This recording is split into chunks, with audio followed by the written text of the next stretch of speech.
Some weeks ago I built Athen Sean and kitbashed him into an Emperor's Children. And while doing that I had the idea that I wanted him to stand on a larger diorama, the first one I'm going to build. But first he needed an opponent. And as I'm obviously a follower of the Dark Gods, I sometimes can be persuaded to like the Holy Inquisition of Terra as well.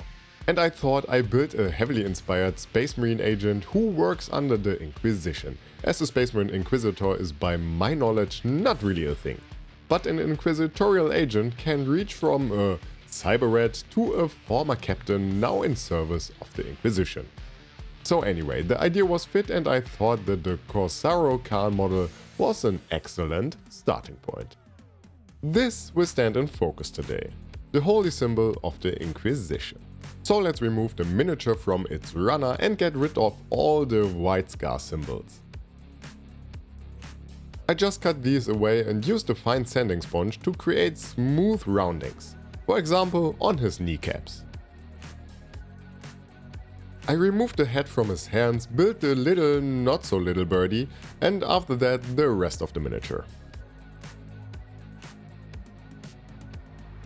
I only switched the pistol holster for another more detailed looking one and went on with his fingers, or let's say the space in between them.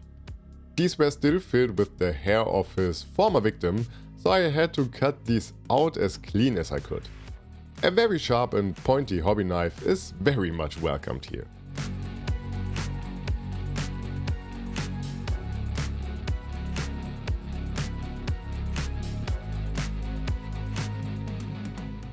I glued his forearm to his upper arm and waited for everything to dry. Removed the mold lines with a hobby knife and brushed the dust that was caused by this away. And after that it was time to give him his hammer. I mean, what is an inquisitorial agent without a hammer? So the Thunder Hammer of a Horus Heresy upgrade kit was the choice here. I only had to remove the hands. The first one was easy, just cut it off because the handle is way too long anyway. And the other one required a little more precision. So I carefully cut it away, always rotating the hammer to keep the round shape of the handle as round as possible. The newer 40k ones might be a little more realistic in combination with the shield, but I like the older, longer and heavier ones more. The next step is to use some green stuff and fill the huge gap in his armor.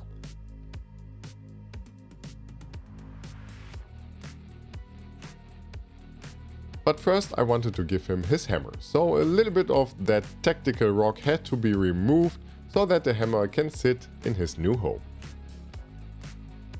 And now we come to the huge gap. When I built the Wordbearer Terminator Apostle, I had a Chaplain's shield with some bits as leftovers. And one of these bits is exactly what will thrown on his belly now.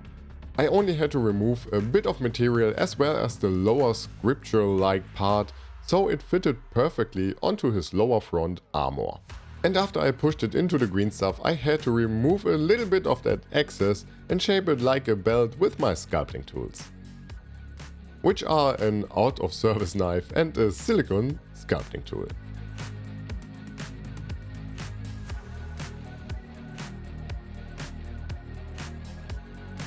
After that it was finally time to tackle that inquisitorial symbol on his backpack. This one is coming from the real inquisitorial agents. I built the rest of this miniature as a cultist for the Pale Jackals Apostle.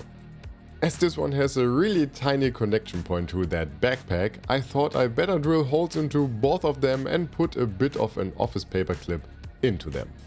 It isn't much, but it survived the absolute necessary and totally not clumsy. Let's flip it from the desk test. So let's put on his backpack, cover that not so neat aligned pole with a purity seal and move on with the next bit, which is, I guess, a Terminator's thigh armor that I place on the exact place it was intended for, but on a different armor. I couldn't do that for both of his sides because the pistol holster was in the way, but I also like asymmetrical stuff, so I don't mind. To make his armor look a little more archaic, I gave him a Stormcast Eternal's arm. I only had to cut away a little bit of that shoulder so it fitted a little bit better under the pelt. And when his arm was in place, I gave him a bolt pistol to hold onto and some trinkets from the Imperial Fist upgrade sprue.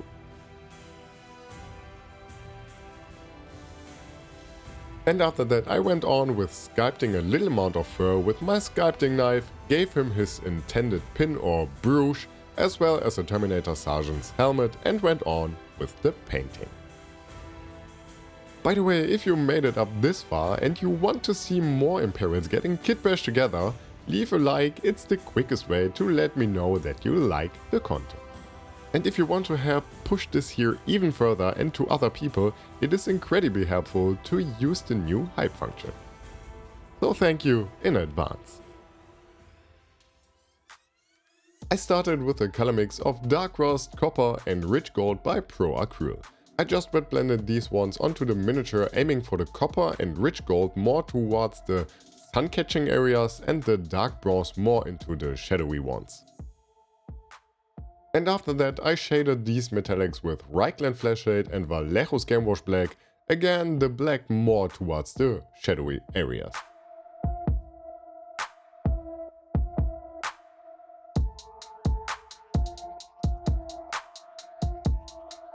When that was dry, I went on with Pro Acryl's Jade, turning that armor into an ancient relic that had seen some better days, as I really liked that effect on golden surfaces.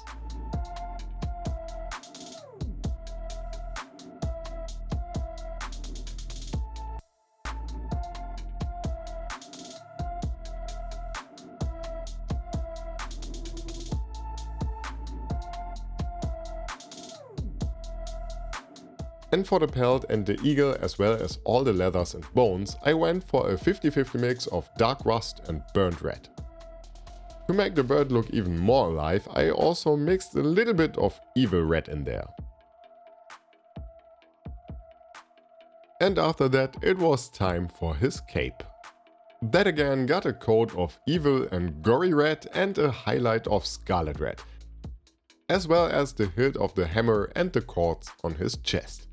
And while you see me painting, I want to thank my amazing patrons who help and support me over there. This helps to get the kits you see me kit bashing here, as well as all the other materials I use. I started uploading weekly updates and monthly videos there, as well as for people who are considering becoming channel members. For his face I went with my usual recipe of dark purple, Buckman's Glow and Elfic Flesh.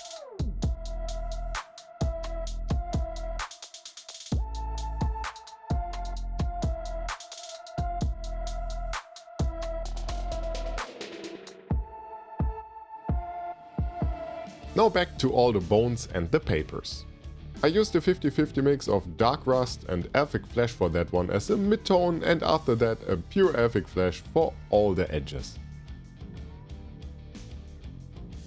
The same Elfic Flesh was used for the most extreme features of his face, like the brows, the nose, as well as the most highlighted parts of the fur.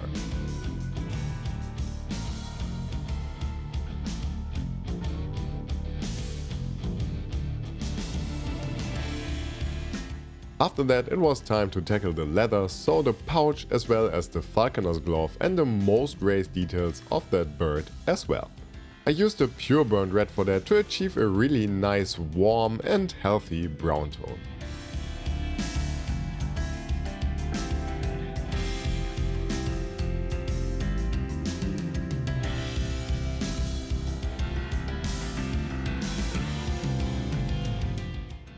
And after that it was time to paint the head of this majestic borb with Elfic Flesh and a hint of burnt red to achieve a slightly dark reddish undertone that will make the pure Elfic Flesh stand out a little bit more in the end.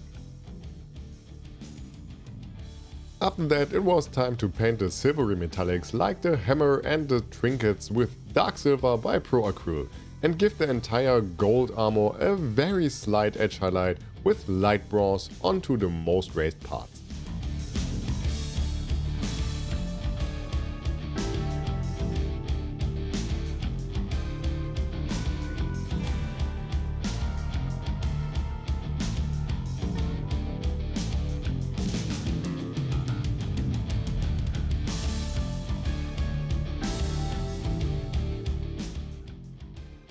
When all that was done, it was time to paint the base with AK Fireland and Dark Earth.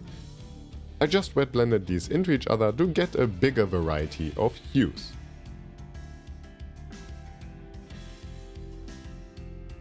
And for the stones I also wet blended neutral grey in there and let all that dry.